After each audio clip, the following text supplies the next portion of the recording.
Pamėginkime išsiaiškinti skyrybos taisyklės.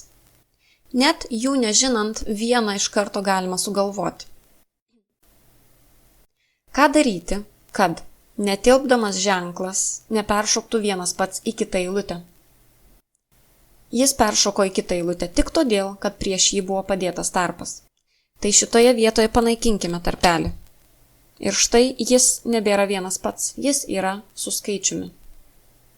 Tai pagalvokime apie kitus skyrybos ženklus. Pavyzdžiui, jeigu štai šis taškas būtų eilutės gale ir jis netilptų į eilutę, ar jis nušoktų į kitą eilutę vienas pats, ar su štai šiuo žodžiu?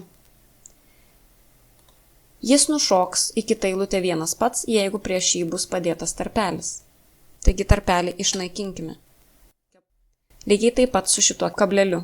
Jeigu šitas kablelis nebetilps į štai šią eilutę, jis peršoks vienas pats į naują eilutę. Tai būti tikrai negali. Vadinasi, prieš šį tarpo būti negali. Taigi visur galime naudoti tokią pat logiką. Galvokime apie šitą skliaustą. Jeigu jis būtų eilutės gale ir į ją netilptų, ar jis peršoktų į naują eilutę vienas pats ar ne? Kad neperšoktų, mes turim prieš jį panaikinti tarpą. Lygiai tas pats su štai šiuo skliaustu.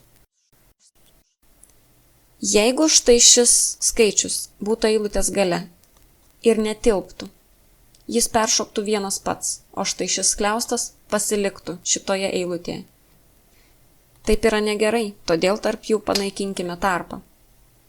Lygiai tas pats su šituo skliaustu.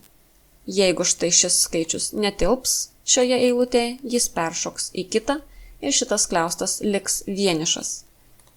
Taigi panaikinkime tarpą. Su šita kabute vėlgi tas pats. Jeigu ji netilps, ji peršoks į kitą eilutę. Taigi panaikinkime tarpą. O kas čia dabar? Čia yra žodis, po to kabutė.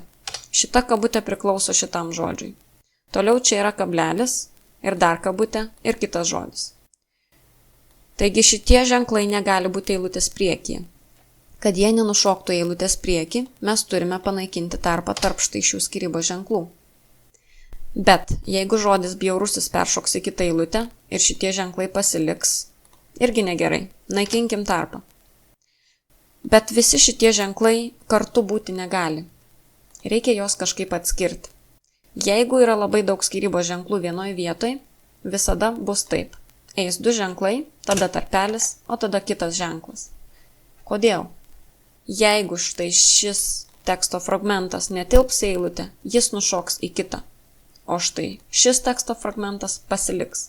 Taip ir turėtų būti. Jeigu yra 3 skyrybos ženklai, 2 paliekam, 1 atskiriam. Ir taip galvojam apie visus skyrybos ženklus.